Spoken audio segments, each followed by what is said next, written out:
অবশ্যই। ঠেলা rickshaw van চালিয়ে 4টা ছেলে পেলে মানুষ করেছে। গরিব মানুষ বাবু, আমরা গরিব মানুষ করে কমে যাতে একটু খেতে পারি সেরকম ধরনের ব্যবস্থা আমাদের একটু করে দিতে, তাহলে তার বাসগুলো ওনার পায়ের অবস্থা খুবই খারাপ আজকে। তাছাড়া আমাদের গাছ আছে, গামছা ছিঁড়বো, গলায় ফাঁস দেবো। না না এসব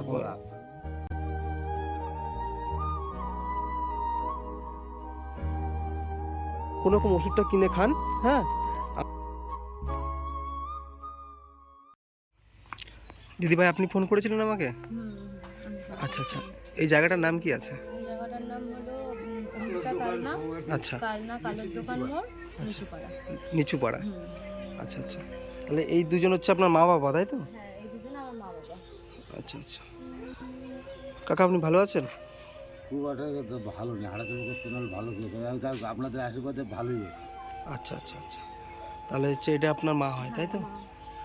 আপনি কেমন আছেন? কথাই বলতে পারে না উনি ঠিক করে। কথা বলতে পারে না? না, ওই কোনো রকম ওই বেঁধে বেঁধে ও আচ্ছা আচ্ছা। বলো, যেটুকু বলতে পারো সেরকম একটু বলো। বলতে পারে না, বেঁধে যায় কথা। কাকা আপনার নাম কি আছে? সচিন মণ্ডল। সচিন মণ্ডল। সচিন মণ্ডল। আচ্ছা আচ্ছা, আপনার কয় ছেলে মেয়ে? 3 মেয়ে আর 1 ছেলে। 3 মেয়ে 1 ছেলে। 3 মেয়ে 1 ছেলে। মেয়েদের বিয়ে হয়ে গেছে? মেয়েদের বিয়ে হয়ে গেছে। এই তো এটি ছোট মেয়ে। এই যে এটা ছোট মেয়ে?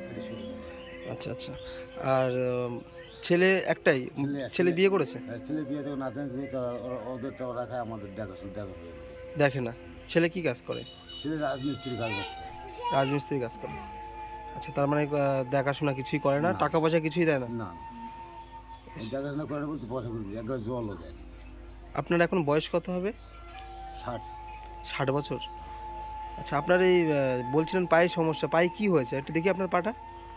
পায়ের সমস্যা বলতে পায়ে এখন ডাক্তারবাবু বলছেন খুব খারাপ অবস্থা দেখছি। হ্যাঁ, বিশাল খারাপ। এ তো আরো ফুলে এরকম হয়ে যায়, এটা তো তাও কম হয়েছে একটুখানি। হ্যাঁ। ওষুধ বইতে একটু কম হয়েছে, ফুলে এরকম হাসপাতালে অনেকবার ভর্তি করেছে, ট্রিটমেন্ট করেও এটা কম কিসের হয়নি। থেকে হয়েছে? এটা কিসের থেকে হয়েছে বলতে পারবো না। এটা অনেকবার মানে অপারেশনের জন্য থিয়েটারে ঢুকিয়েছিল, অপারেশন করিনি। ডাক্তারে অপারেশন মানে রক্ত ইয়ে করে ব্যান্ডেজ করে আবার বার করে দিয়েছে। বার করে দিয়েছে? হ্যাঁ। মানে কিন্তু খুব মানে ডাক্তার ধরতে পারছে না কিসের জন্য হচ্ছে এটা। ডাক্তার ধরতে পারছে, ডাক্তার বলছে পয়সা লাগবে, টাকা লাগবে, কি করে করবে গরিব মানুষ বাইরে থেকে। সাই বাবার আশ্রম আছে, এখন সেই সাই বাবার আশ্রম ওইখানে গেলে এই মেশিন মতো ওইখানে আছে, আমাদের কাল নাই। মায়েরও যে অবস্থা, মাকেও ডাক্তারে বলেছে মাথায় স্ক্যান করাতে হবে। এখন স্ক্যান করাতে গেলে হাসপাতাল থেকে তো হবে না, তো মারও এখন স্ক্যান করাতে হবে। এখন টাকা পয়সার জন্য মা পারছে না কিছু, বাবাও পারছে না। আর আমি বা কোথায় পাবো? লোকের বাড়ি থেকে এসে আমি কদিন ধরে বাবা মার জন্য পড়ে আছি। আচ্ছা, মানে এখন আপনি এখন রান্না বান্না করে সংসার চালান? রান্না করছি, মা বাবাকে দিচ্ছি। আচ্ছা, আমি আবার চলে যাবো। আপনার মায়ের কি সমস্যা? এই যে মাকে দেখতে পাচ্ছি কথা বলতে পারে না ঠিক করে, মুখে আটকে যায়, হাঁটতে চলতে পারে না, কোনো রকম বেঁকে বেঁকে হাঁটে, দাঁড়াতেই তো পারে না। তো মানে খুবই খারাপ অবস্থা দেখছি দুজনেরই, মানে কথাই বলতে পারে না উনি, কথা আটকে যায় ওনার। এই বয়সে মানে এখন ছেলে কাজকর্ম মানে করছে, দুজনে তারা যেরকম দেখছে না। বসে আছে, কি করে চলবে এদের দুজন, আর সেটাই তো আমি বুঝতে পারছি না। আমি এই দুদিন এসেছি, সারা জীবন কে দেখবে না? ছেলেও তো দেখে না। আপনি তো চলে যাবেন কদিন। আমি তো চলে যাবো, আমি কি থাকবো সারা জীবন?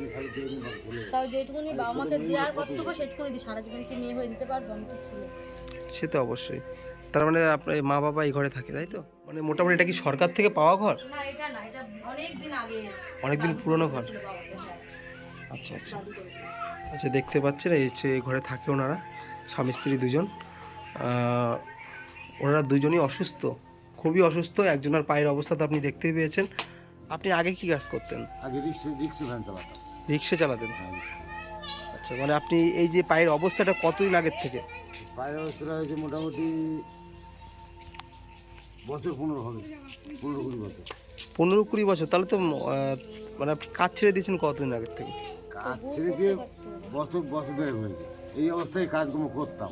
আচ্ছা, এই অবস্থায় কাজ কী কর, পেট গরিব মানুষ, কাজ না করে পেট চল না, যত কষ্ট কাজ করতাম। আচ্ছা, কাজ করতে 1-2 মাসে পেট চালাতাম। তারপর এখন দেখছি একেবারেই মাস ছয়েক একেবারেই অক্ষম হয়ে গেছে, আর কিছুই করতে পারে, রাস্তায় যেত না পারে মা, না পারে মাও মাঠে ঘাটে কাজবাজ করতো, মাও মাঠে ঘাটে কাজবাজ করতো, তাও ওই যেটুকু উপার্জন হতো দুজনা খেত। এখন দুজনের মধ্যে কেউই, মাও পারে না বাবাও পারে না, কেউই পারে না, দুজনের মধ্যে কেউ উঠতে পারে না বিছানা থেকে। মা, বাবা তো টুকটুক করে উঠতে পারে, মা তো একদমই পারে না। ওনার তো চোখ মুখ পুরো কদিন মধ্যে পুরো ফুলে একদম এরকম হয়ে যায়, চোখ মুখ ফুলে, পা হাত পা তো কদিনেই ডাক্তার দেখিয়ে হাসপাতালে নিয়ে গিয়ে মায়ের ঠিক হলো পাটা। মায়েরও খুব অবস্থা খারাপ ছিল। আচ্ছা, আপনার কি এই পায়ের কোনো রকম চিকিৎসা করলে কি কিছু হবে? মানে ঠিক হওয়ার চান্স আছে? অনেকবার বলেছিল পা কেটে বাদ দিতে হবে। পা কেটে বাদ দিতে হবে? পা কেটে বাদ দিলে তো তুই এখন চলাফেরা করতে পারত, পা কেটে বাদ দিলে তো একদম কিছুই পারবে না। ওই দিন আমাদের কালনা হসপিটালতেও বলছে তোমার সেই কোথায় সেই বেঙ্গলের না কোথায় সাইবার আশ্রম আছে, আচ্ছা, ব্যাঙ্গালোর। আর সেই আশ্রমে গেলে এই ব্যবস্থা সবাই তো কেটে বেটে বাদ দিয়ে ওরা ওষুধ করা সমস্ত ব্যবস্থা সব ওরা বহন করবে। আচ্ছা, আমার ওখানে যাওয়ার ক্ষমতা আমার নাই, তেমন ওখানে যেতে গেলে গাড়ি ভাড়া, আসার ভাড়া, খাওয়া খরচা, একটা লোক নিয়ে তার দিন মজুরি, এটা আমি কোথায় পাবো গরিব মানুষ? আচ্ছা, মানে ওখানটায় ফ্রিতে আপনার চিকিৎসা হবে, কিন্তু এখান থেকে যাবেন আপনি সেই মানে গাড়ি ভাড়াটাও আপনার কাছে নেই? না। আচ্ছা, হাসপাতালে ভর্তি করবো, হাসপাতালে যে ওষুধটা কিনবে সেই টাকাটা কি করে পাবে? কাজ যদি দুজনের নষ্ট ছিল। তা আমি এসেছিলাম, ওই দিয়েছিলাম, একটু কিনে দিয়েছিলাম, ওই নিয়ে আসা যাওয়া আসা, দুই একটা ওষুধ আমি কিনে দিয়েছি। সব ওষুধ কি আমি আর কিনতে পারি? এখন তো রেগুলারই ওষুধ চলে ওনার। হ্যাঁ, রেগুলার ওষুধ চলে, ওই হাসপাতাল থেকে নেয় টুকিটাকি করে। ঘরে ঘরে এখনো ওষুধ আছে। ওই টুকিটাকি করে আমি এসেছি। ওইদিকে আবার আমার শ্বশুরবাড়িতে অশান্তি, যে বাবা মা, তোর বাবা মা আমি দেখতে পারবো না, কি করবো? আমাকেও কথা শুনতে হবে জামাই, ছোট জামাই, সেও অশান্তি অশান্তি করে। ছোট জামা অবশ্যই, মানে ওনার তোমার বাবা ঘরের বউ এখানটা এসে থাকছে, আপনাদের জন্য থাকছে, মা বাবার দিকে তাকিয়ে, কিন্তু তার পরিবারে অশান্তি হচ্ছে, তাই না? কিন্তু আপনাদের এখন যেখানটা উচিত ছিল, যেখানে বৌমা ছেলে দেখবে, সেখানটা তাদের অবস্থাও খারাপ, অবস্থা তাদের দিনে দিন যায়, মানে এরকম একটা ব্যাপার। তো এখন আপনাদের এই দুইজনের যা পরিস্থিতি দেখছি, তাতে করে আপনারা কি করে খাবেন, কি করে চলবেন, আমি নিজেও বুঝতে পারছি না। এখন যে আমিও যদি কথার কথা বলছি, আমিও যদি একটু হাঁটাচলা করতাম না, লোকের কাছে 5 দুয়ার ভিক্ষা করেও খেতে পারতাম, সে যেতেও পারে, ভিক্ষাও কেউ আমায় দেবে না, বাড়িতে বসতে গেলে আমার ভিক্ষাও কেউ দেবে না। না, মানে কারো কাছে চাইতে গেলেও তো রাস্তায় তার দৌড়ে যেতে হবে। হ্যাঁ, যেতে হবে, সে যাওয়ারও হাঁটার ক্ষমতাই তো নেই, হাঁটবে কি করে? এখন তো দুদিন তাও একটু ট্রিটমেন্ট করে একটু কোনো রকম এই লাঠি ভর দিয়ে হাঁটতে পারে, নাহলে এমন অবস্থা, মানে চৌকি থেকে নিচে পা নামাতে পারে না। চৌকি থেকে যে পাটা নিচে নামাবে, সেও হাসপাতাল নিয়ে গেছি, দিদি আমি কোলে করে নিয়ে গেছি, কোলে করে রাত্রিবেলা বাথরুম করতে গেলে ঘরের ওই যে 10 কিলো বাথরুম করতে হয়। আচ্ছা, আচ্ছা, ব্যথার চোটে ঠান্ডা ঘরেই বাথরুম করতে ঘরে হয়। করে বার করে সকালবেলা পরিষ্কার করতে হয়, বিছানাই করতে হয়। আর ওই ঘরের থেকে বাইরে বেরোতে লাগবে এখানে আসতে লাগবে 15 মিনিট, তাই বাথরুম পেলে আবার 15 মিনিট বাথরুম আটকে রাখা সম্ভব নয়। আচ্ছা, সে তো অবশ্যই। তাহলে এখন এই মেয়ে চলে গেলে আপনাদের চলবে কি করে? মেয়ে ছেলে গেলে এখন তাছাড়া আমাদের গাছ আছে, গামছা ছিঁড়বো, গলায় ফাঁস দেবো। না না, এসব বলবেন না। ওপরে একজন আছে, সে অবশ্যই দেখছে আপনাদের এই দুর্যোগ। কান্না করবেন না, এখন ঠিক না কোনোভাবে ঠিক চলে যাবে, কিন্তু ওই কিছু একটা করব, সেটা মোটেও মাথায় আনবেন না আপনি।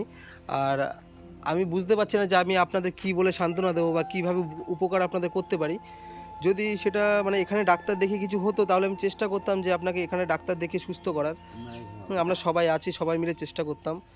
তো আপনাকে যদি এই ব্যাঙ্গালোর পাঠানোর ব্যবস্থা করা হয়, তাহলে কি আপনি ওখানে গিয়ে চিকিৎসা হতে পারবেন? লোকও থাকতে হবে, লোকও থাকতে হবে, কিন্তু ওখানটায় গেলে পাটা বাদ দিয়ে দেবে। পাটা বাদ দিয়ে কেটে বাদ দিয়ে দেবে। আচ্ছা, বুঝছেন, এনার পায়ের অবস্থা খুবই খারাপ। আজকে গত 1.5 বছর ধরে এরকম অবস্থা, মানে 1.5 বছর আগে উনি কাজ করতে পারতো, একটা রিক্সা চালিয়ে সংসারটা চালাতো কোনো মতে, কিন্তু এখন তার এতটা খারাপ পরিস্থিতি, সে যে কাজ করে সংসারটা চালাবে সেই উপায় তার নেই। বলছি কাকাবাবু, হ্যাঁ, এই যে আমি এখন আপনাকে কি করে উপকার করতে পারি, আপনি একটু বলেন তো। মানে বলবো আমরা তো গরিব মানুষ বাবু, আমরা গরিব মানুষ, করে কমে যাতে একটু খেতে পারি সেরকম ধরনের ব্যবস্থা একটু করে দিতে, তাহলে তার বাসগুলো করে কান্না করবেন না। আপনার এই যদি এই চিকিৎসাটা আগে তো দরকার, আপনার চিকিৎসাটা যদি করানো যায়, তারপরে আপনাকে একটা ছোটোখাটো চায়ের দোকান, ফলের দোকান বসিয়ে দিলে আপনি করতে পারবেন, তাই না? তো আপনার আগে দরকার চিকিৎসা, না হলে এই পাটা যে অবস্থা দেখছি আমি, ধীরে ধীরে এটা আরও বড় আকার ধারণ নেবে আর বড় রোগে পরিণত হবে, তাই না? হ্যাঁ, ভয় আছে। তাই এটা 1.5 বছর ধরে এভাবে আছেন।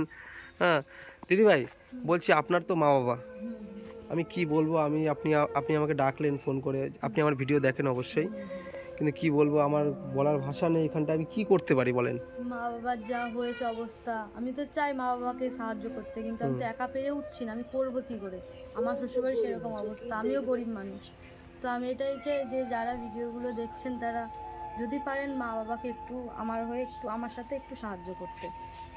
মানে এখন যদি আপনি শ্বশুর বাড়ি ছেড়ে এখানটা মা বাবার কাছে পড়ে থাকেন, সেখানটা একটা অশান্তি হবে, অশান্তি ঝগড়া সবই তো হচ্ছে। বড় এখন বলছে যে বাড়ি আসতে হবে না, যেখানে গেছিস সেখানেই থাক। সবাই সেম কথা বলছে, কি করবো এখন, কিছু তো করার নেই। বাবা মা ফেলেও তো দিতে পারছি না, আমার তো কষ্ট হয়, মা বাবা এরকম অবস্থা, থাকতেও পারি না, ছুটে ছুটে আসি। আবার না যে করে বুঝলাম মায়ের তো চিকিৎসা করতে হবে, মা ব্রেন স্ট্রোক হয়েছিল, মা পড়ে গেছিল, মার চিকিৎসা করার জন্য তো সেই উপায়টাও নেই যে সেই উপায়টা করবো।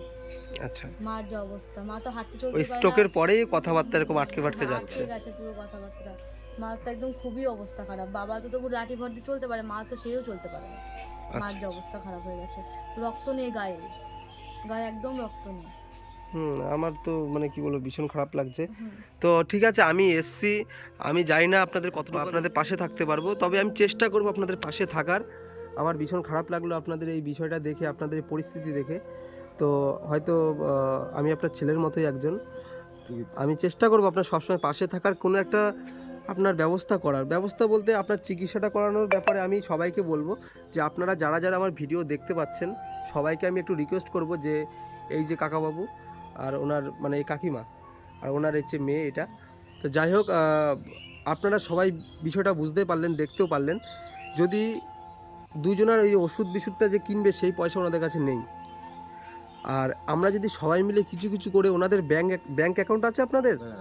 আচ্ছা, আপনাদের ওনাদের ব্যাংক অ্যাকাউন্টে যদি আমরা কিছু কিছু করে যে যেমন সামর্থ্য অনুযায়ী 2-5 টাকা করে আমরা দিই, তাহলে হয়তো ওনারা একটু ওষুধগুলো কিনে কোনো রকম খেতে পারবে। আমি সবাইকে বলবো যারা যারা আমার ভিডিও দেখেন, আমাকে ভালোবাসেন, আমার এই কর্মগুলোকে ভালোবাসেন, সবাইকে আমি হাত জোর করে রিকোয়েস্ট করছি আপনারা সবাই মিলে ওনাদের এই অসময়ে একটু পাশে দাঁড়ান।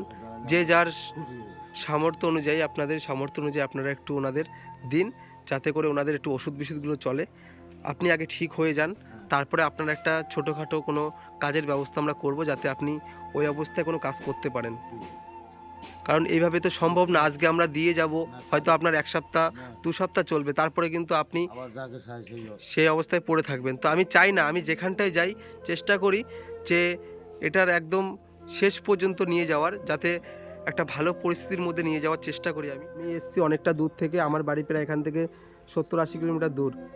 যাই হোক, আপনার মেয়ে এই দিদিভাই আমার হয়তো ভিডিও দেখে, ওখান থেকে নাম্বার নিয়ে আমাকে ফোন করেছে, আপনাদের ব্যাপারে বলেছে পুরো বিষয়টা, অনেক দিন আগের থেকেই ফোন করছে। যেহেতু আমি অনেক জায়গায় আমার যেতে হয়, আমি সময় পেয়ে মানে সময় সেরকম পাইনি 2-4 দিনের মধ্যে, আমি আজকে সময় পেলাম, আমি কিন্তু চলে আসলাম। ঠিক আছে, তো খুশি হলাম, বাঁচবার একটা রাস্তা হলো। এবার আমি চেষ্টা করব যে আপনাদের কিছুটা আপনার পাশে দাঁড়ানোর, যতটা পারি আমি চেষ্টা করব। খেলা রিক্সা ভ্যান চালিয়ে 4টে ছেলে পেলে মানুষ করে দিই। আর ওরা ছোটোর থেকে তো আর ওই লাভ মেয়ে তো বড় হয়নি, তো খাইয়ে মানুষ করি, বিয়ে দিয়ে পরের বাড়ি পাঠিয়ে দিই। আর এখন সেই খেটে না আমার শরীর অবস্থা এই অবস্থা, এখন খাটবার কোনো রকমই ক্ষমতা। তার মধ্যে যদি কাকিমা একটু ভালো থাকতো, হ্যাঁ, কাকিমা একটু কাজকর্ম করতো, তাহলে দুটো যা করে চলে যেত, করে চলে যেত। এখন দুজন একই অবস্থা, এও কাজ করতে হবে না, আমরাও কাজ করতে। এখন মেয়েও কদিন থাকবে, এখন 10 দিনে 15 দিন থাকলে জামাই বাড়ির থেকে অশান্তি হবে, মেয়ের শাশুড়ি অশান্তি হবে, শ্বশুর অশান্তি হবে। মানে সরকার থেকে এই রেশনগুলো পান? বাবা মায়ের মনে দুটো কার্ডে পায়, রেশন পায়। আচ্ছা, তো রেশনটা পাওয়া যায়, এছাড়া কোনো এই যে আপনার এছাড়া কোনো রাস্তা আর কোনো সাহায্য পেয়েছেন কি আপনি? না, আজ পর্যন্ত কোনো সাহায্য পাইনি। তো লোকের সরকারি কর্মের অনেকের আছে। আচ্ছা, তাহলে আমার কিন্তু মানে সেই 2000 সালে বড় বন্যার 72 সালে, এই 2000 সালে বড় বন্যার ঘরে এটা করে আমার 2000 সালের আগের ঘর, তাই তো? হ্যাঁ, তখন আমার বাবা এই ঘরটা করে দিয়েছে। সেই ঘরেই আমি তো আপনার ছেলের মতো, তাই তো? আমি আপনাকে আমার তরফ থেকে একটা ছোট্ট উপহার দিলাম, ঠিক আছে? ধরুন, এখানে একটা শাড়ি আছে, বুঝতে পেরেছেন? কোনো ব্যাপার না। আর হ্যাঁ, ছেলের মতন নোট করে যাবে, এটা আপনি পড়বেন কিন্তু, ঠিক আছে? আমি কিন্তু আবার আসবো, খুব তাড়াতাড়ি আসবো, চেষ্টা করবো ওনার চিকিৎসাটা করানোর কোনো ব্যবস্থা যদি আমরা করতে পারি সেটার আমরা চেষ্টা করবো। হ্যাঁ, আর খুবই ভালো। হ্যাঁ, অবশ্যই আপনার পরিস্থিতি আমি দেখলাম, ঠিক আছে? আমি যতটা পারি করার চেষ্টা করব, কিন্তু এই যে আমি আপনাকে কিছু দিয়ে যাচ্ছি, এটা দিয়ে আপনি আপাতত কোনো রকম ওষুধটা কিনে খান। হ্যাঁ, আমি আবার খুব তাড়াতাড়ি করে আসবো, নমস্কার করতে হবে না, এটা আমি আপনাকে দান করিনি, কিন্তু আপনার পাশে ছেলের মতো হয়ে দাঁড়িয়েছি কিন্তু। হ্যাঁ, এটা আর আপনারা যারা যারা ভিডিও দেখতে পাচ্ছেন সবাইকে বলবো ওনাদের চিকিৎসাটা খুবই প্রয়োজন, মানুষ যদি ভালো থাকে শারীরিকভাবে তাহলে সে কিন্তু করে মানে খেতে পারে। এখন তাদের তো যা অবস্থা দেখতে পাচ্ছি তাতে করে ওনারা করেই খেতে পারবে না, কোনো কাজ করে খেতে পারবে না। কোনো ক্ষমতাই নেই, একবার অক্ষম ছাড়া কোনো রাস্তা নেই। আচ্ছা এই একটা কথা বলা যে রাস্তায় যেতে পারলে ভিক্ষে করেও খেতে পারে, রাস্তায় যাওয়ার মতনও ক্ষমতা নেই। 10 জন ঘুরলে আচ্ছা, আপনি চিন্তা করবেন না, দুঃখ করবেন না, ঠিক আছে? এই আপনার ভিডিও সবাই দেখছে, লক্ষ লক্ষ মানুষ দেখছে, তো আশা করছি সবাই আপনাকে মানে আপনার পাশে দাঁড়াবে। হ্যাঁ, কম বেশি করে সবাই দাঁড়াবে। আমরা চেষ্টা করব আপনার চিকিৎসাটা যদি হয়, আপনি খোঁজখবর রাখুন কোথায় করালে ভালো হয় চিকিৎসাটা, ঠিক আছে দিদিভাই? আপনি খোঁজখবর রাখুন কোথায় চিকিৎসাটা করালে ভালো হয়, তো যেভাবে ভালো হয় করুন, আমরা আছি আপনাদের পাশে। হ্যাঁ, কোনো চিন্তা করবেন না, আপনার মা বাবাকে দেখুন, আর অবশ্যই শ্বশুরবাড়িটাকেও দেখুন যাতে ওখানটা অশান্তি না হয়, ঠিক আছে? কারণ আপনার একটা জীবন, আপনার জীবন তো এখানটায় থেমে থাকবে না। হ্যাঁ, জীবনটা অনেক বড়, তো সেইভাবে থেকে আপনার সব দিকে তাকাতে হবে, দেখতে হবে, কারণ আপনার একটা মেয়ে আছে, তাই না? তো যাই হোক, সব মিলে সবাই ভালো থাকবেন। আমি আবার আসবো, আচ্ছা ঠিক আছে? ভালো থাকবেন, আমার প্রণাম নেবেন। আচ্ছা আচ্ছা ঠিক আছে কাকিমা, ঠিক আছে। আচ্ছা আসছি তাহলে, ভালো থাকবেন দিদিভাই, ভালো থাকবেন, আমি আবার আসবো।